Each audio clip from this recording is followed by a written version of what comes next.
আসসালামু আলাইকুম viewers, bike blog এইচের পক্ষ থেকে আপনাদেরকে সবাইকে জানানো হচ্ছে আন্তরিক শুভেচ্ছা ও অভিনন্দন। তো ভিউয়ার্স, আশা করি সবাই ভালো আছেন। আলহামদুলিল্লাহ আমিও ভালো আছি। তো চলে আসলাম আজকে আরেকটি ভিডিও নিয়ে। আজকের ভিডিওটি হলো টিভিএস RTR 4V। তো এই বাইকটার অনেকগুলো সমস্যা, এগুলো বলে শেষ করা যাবে না। তো বড় ভাইয়ের ঘর ঢাকা থেকে আসছে, তো ভাইদের কাছ থেকে শুনি যে আসলে সমস্যা কী এবং ওনাদের বাসাটা কোথায়, এগুলো আমরা জানবো আর কি। তো ভাই আসসালামু আলাইকুম। ওয়ালাইকুম সালাম। ভাই, আমার বাসা ঢাকা কেরানীগঞ্জ। আর আমার ইঞ্জিনের যে প্রবলেমটি, একদম রকার থেকে শুরু করে আমার গ্যাস কেডুস্তি ইত্যাদি যা কিছু আছে সব কিছু চেঞ্জ করা হয়েছে, কিন্তু আমার গাড়ির এই আওয়াজটাই পরিবর্তন হয় নাই। এই কারণে আপনার এই ভিডিও দেখে আপনার এখানে আসা আর কি। আমার এই পর্যন্ত সর্বমোট মনে হয় যে 3-4টা মেকার আমি দেখাইছি ঢাকার ভিতরে, ভালো ভালো মেকার, কোনো প্রবলেম সলভ করতে পারে নাই। অ্যাভারেজ আমার প্রায় 30 থেকে 35 হাজার টাকার মতন অলরেডি শেষ, শুধু বাকি আছে ইঞ্জিনটা পরিবর্তন করা। তাছাড়া আমার সব কিছুই লাগানো হয়ে গেছে। আচ্ছা, তো ঠিক আছে। তো ভিউয়ার্স, আশা করি বুঝতে পারছেন, মানে চরম ভোগান্তি নিয়ে আমার কাছে আসছে। তো চেষ্টা করবো ইনশাল্লাহ আমার যতটুকু অভিজ্ঞতা আছে গাড়িটা 100% ওনাদেরকে স্যাটিসফাই করে পাঠিয়ে দেওয়ার। তো এখন আমরা ইঞ্জিনের সাউন্ডগুলো শুনবো, তারপরে আমরা বাইকটা খুলে নিয়ে কী কী সমস্যা, কোন কোন সমস্যার কারণে কী কী সমস্যা হতে পারে 4Vর গাড়ির, পুরো বিষয়টা থাকবে ইনশাল্লাহ। তো চলুন আমরা সরাসরি ভিডিওতে চলে যাই। তো ইঞ্জিনের সাউন্ডটা শুনুন।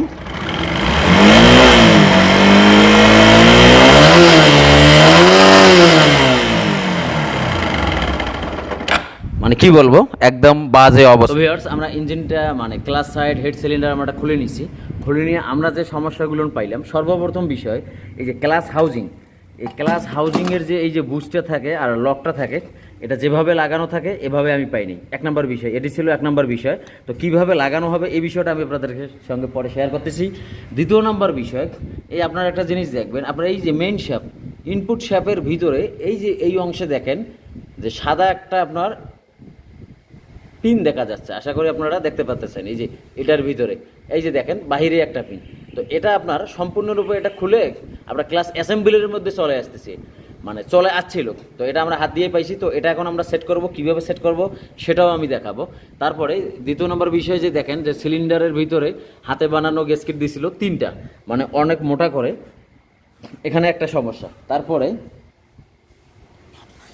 এই যে ক্লাস অ্যাসেম্বলির অবস্থা দেখেন, ভিতরে মোবিল যায় নাই, এটি একটি সমস্যা। আপনার ক্লাস অ্যাসেম্বলিটা সম্পূর্ণ নষ্ট হয়ে গেছে। আরেকটি বিষয়, এই যে আমাদের যে ওয়ান ওয়েটা আছে সেলফের বলের, এই ওয়ান ওয়ের আপনার স্প্রিংগুলো ভেঙে চলে আসছে। তারপরে এই যে এখানে ক্যামেরা অবস্থা খুবই খারাপ, এই যে আশা করি আপনারা দেখতে পাচ্ছেন, এই যে এই জায়গাটা দেখেন একদম আপনার ক্ষয় হয়ে গেছে, বেয়ারিংটা তার সঙ্গে নষ্ট হয়ে গেছে। পাশাপাশি আরও সমস্যা। আর এখানে একটা বিষয় ভিউয়ার্স, এই যে দেখেন যে রকামার আর আমার ভিতরে বল নাই। মানে আমি এটা খোলার সঙ্গে সঙ্গে ভাইদেরকে আমি দেখাই দিয়েছি যে ভাই দেখেন যে আসলে 2টা রকার আমের ভিতরে আমাদের কোনো বল ছিল না। আমরা এই যে ইঞ্জিনের নিচগুলো চেক দিলাম, এখানে হাতও ঢুকিয়ে দিয়েছিলাম, তো আমাদের মানে হাতে কোনো রকার আমের বল পাইনি। তো আশা করি এনারা এর আগে যখন ইঞ্জিনের কাজ করছিল এই মেকানিক ভাই হয়তো বা ভুলে আপনার ফেলাই দিছি, এটি একটা কারণ। তো আপনার ক্যামশাফট রকার আমের কাজ করতে হবে, আর এদিকে আপনার পিস্টনের কাজ করতে হবে। যে আশা করি সিলিন্ডারটা স্পট হয়ে গেছে, রেডি পিকআপটা কমে গেছে, ভালভের গাইডগুলো করতে হবে, ভালভের গাইডগুলো একদম লুজ হয়ে গেছে। তো আরও অনেক কিছু, আসলে এই বাইকের অনেক কিছু আরও বিষয় আছে যেগুলো আমরা কাজ করার সময় এক একটা করে কাজ করব আর আপনাদের সঙ্গে শেয়ার করব। তো ভিউয়ার্স, এই যে আরেকটা জিনিস দেখেন যে ওয়েল রিংটা দেখেন, যে মনে করেন যে একদম 3টে হ্যাসকোভেলেটার ভেতরে ঢুকে যাবে। তো আসলে আমরা পিস্টনটাও ফেলাই দিব, আর এখন যেহেতু এটা 50 ছিল, এখন 100 হয়ে যাবে। তো এখন যদি আমরা এটা 100 সাইজ লাগাই দেই, সেক্ষেত্রে এমনি তো 4V বাইকের মাইলেজটা একটু কম, বাট তখন আরও মাইলেজ কমে যাবে। সেক্ষেত্রে আমরা এখন যেটা করব, এই সিলিন্ডারে রাখবো, শুধু জাস্ট আমরা স্লিপ করে স্টেডি পেস্টও লাগাই দিব 0 সাইজ। আমরা হেডের কাজ করে নিয়েছি। এগুলো হলো আপনাদের পুরাতন ভাল্ব, আর আমাদের নতুন ভাল্ব হলো এগুলো। তো এগুলো দিয়ে আমরা কাজ করে নিয়েছি। ভাল্বের অবস্থা খারাপ, তো এই বাইকটার পরপর 2 সেট ভাল্ব নষ্ট হয়ে গেছিলো। তো এটা রকারামের কারণে, রকারামের বল না থাকার, ঠিক না থাকার কারণে আপনার এক সাইডে ধরছিল, যেটা আপনারা ক্যামেও দেখছেন যে এক সাইডে ক্ষয় হয়ে গেছে, যার কারণে এই যে দেখেন অরিজিনাল ভাল্ব, এটা হলো আপনার পুরাতন, এটা আমরা নতুন লাগাই দিচ্ছি, অরিজিনাল ক্যামশ্যাফট। তো এখন আমরা ক্যামশ্যাফটটা ইনস্টল করব।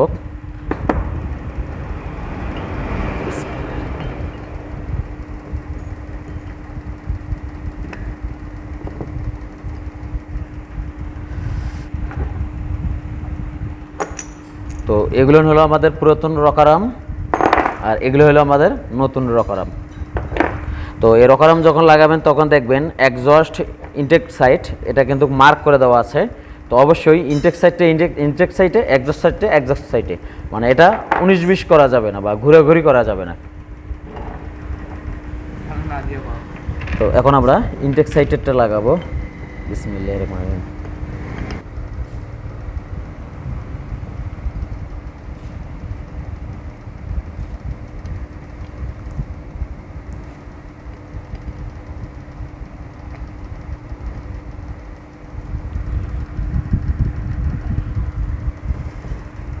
Exhaust side.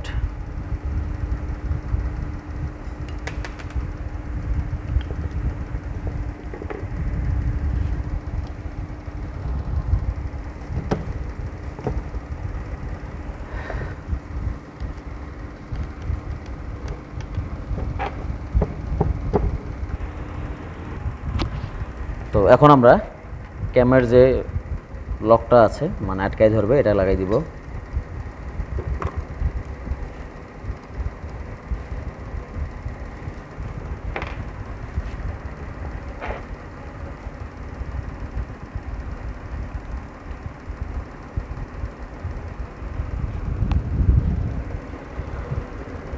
লকটা একটু হালকা আমাদেরকে একটু বাঁকা করতে হবে, কারণ নাট টাইট দেওয়ার পরও বেয়ারিংয়ের থেকে আপনার লকটা একটু হাই হয়ে থাকতেছে।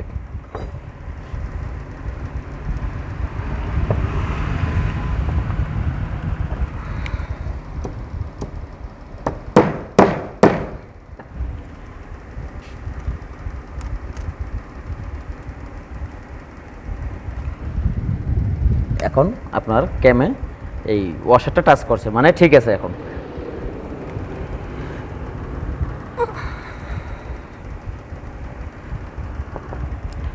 তো এটা পিস্টনটা হলো উশো কোম্পানির স্টেডি সাইজ। তো তো ম্যাগনেটারের বল প্লেট বা ওয়ান ওয়ে আমরা যেটা বলি এটাও নষ্ট হয়ে গেছিলো, তো এটা আমরা পরিবর্তন করে দিচ্ছি নতুন। এল কি আনো ম্যাগনেট ধরো ফুলের আনো বেল।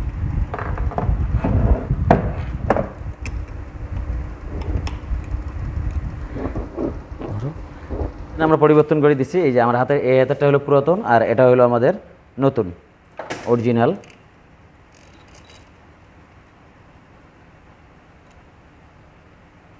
আমরা ম্যাগনেট সাইডটা ওকে করে দিব।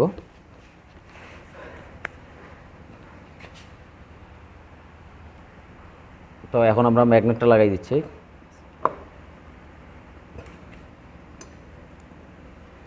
আর এখানে আরেকটা জিনিস, এই যে আমাদের এই যে ক্লামটা আছে বা পাতি আমরা যেটা বলি, তো এটা যখন লাগাবো তখন একটু দেখে শুনে লাগাতে হবে, কারণ এটা যদি পড়ে যায় সেক্ষেত্রে ইঞ্জিনের নিচে চলে যাবে, মানে বাইর করা যাবে অতটা পারে না, কিন্তু একটু দেখে শুনে লাগানোটাই ভালো।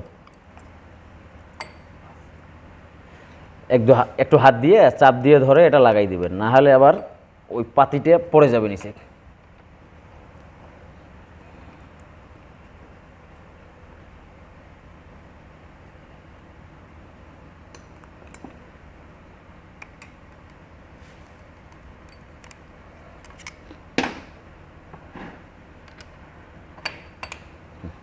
ওকে,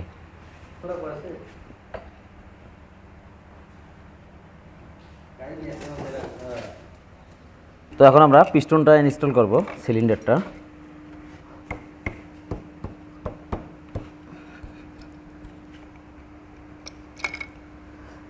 তো গাটারটা আমরা বসাই দিলাম, সিলিন্ডারে 10 নম্বর নাটগুলো লাগাই দিচ্ছি।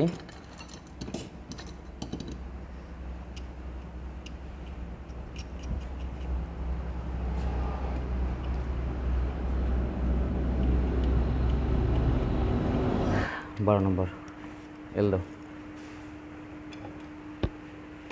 তো ভিউয়ার্স এখন আমরা টাইমিংটা অ্যাকুরেট করব। তো টাইমিং স্পকেটের ভিতরে এই যে এরকম একটা ছোট্ট বুশ আছে, এটা অবশ্যই দিতে হবে। যদি না দেন সেক্ষেত্রে টাইমিং স্পকেট আপনার টাইট হবে না, সাউন্ড খারাপ হতে পারে। তো ভিউয়ার্স এটা টাইমিংটা হবে এই যে এখানকার টি মার্কটা, আর এই মার্কটা এই বর্ডার বরাবর হবে। আর অবশ্যই অ্যাডজাস্টারটা আগে লাগাবেন, লাগানোর পরে তারপরে আমরা টাইমিং মানে স্পকেটের যে নাটটা এটা আমরা টাইট দেবো। আর এই স্পকেটের নাটটা এটা উল্টো সিস্টেম, মানে লুজ আমরা স্বাভাবিকভাবে যেভাবে দেই এভাবে টাইট হবে, আর টাইট দিলে এটা লুজ হয়ে যাবে।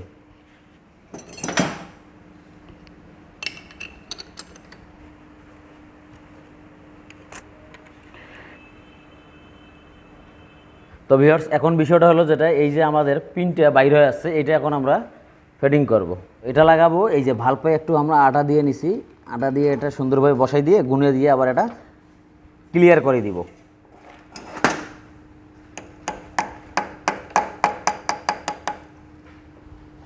আশা করি বুঝতে পারছেন, এটা একদম জায়গা মতো বসে গেছে। এখন আমাদের যেটা কাজ হবে, যেহেতু আমরা আটা দিছি, এটা আমরা গুনে দিয়ে একটু ক্লিন করে দিব।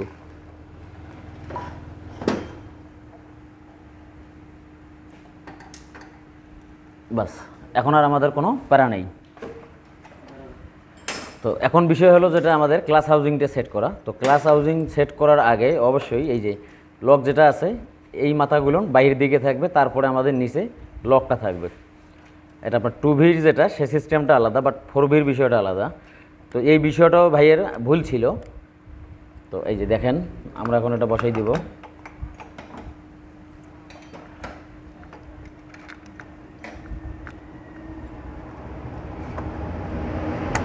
কিকার আছে,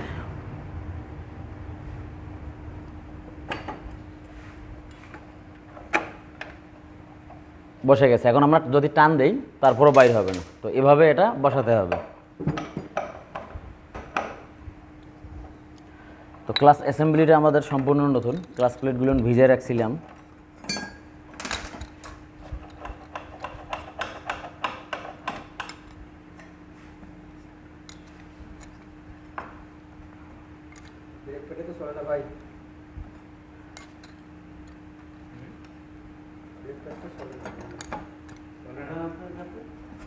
হ্যাঁ আছে, অরিজিনালই আছে।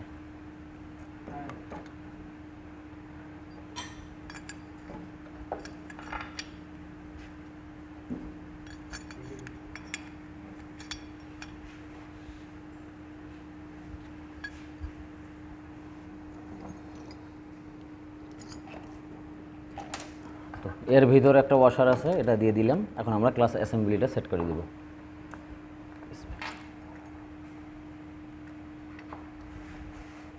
তো এর আগে এটা সম্ভবত বাড়ি দিয়ে খুলছিল।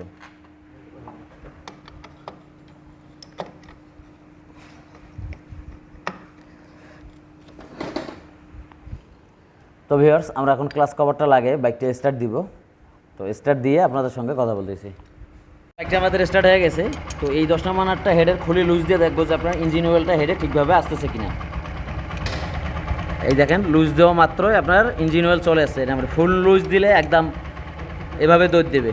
তো আশা করি এই বাইকটার আমরা গ্যাসকিটটা মিলাইতে পারি নাই। আসলে এই ভাইও ঢাকায় দেখছে মিলতে নাই, আমরাও দেখলাম মিললাম নাই। এই যে গ্যাসকিটগুলো দেখেন আমরা হাত দিয়ে লাগাইছি, মানে বোঝা যাচ্ছে না। এই জন্য আপনারা অবশ্যই শিওর দেখবেন যে আসলে ইঞ্জিন অয়েলটা আসে কিনা। কারণ ইঞ্জিন অয়েল একবার না আসার কারণে ভাইয়ের ভাল্ব ক্যামেরা নষ্ট হয়ে গেছিলো। এগুলো তো দাম অনেক বেশি। তো আশা করি এই বিষয়টা অবশ্যই আপনারা লক্ষ্য রাখবেন। অবশেষে আমাদের বাইকটি রেডি হয়ে গেছে। তো ইঞ্জিনের সাউন্ডে শুনুন।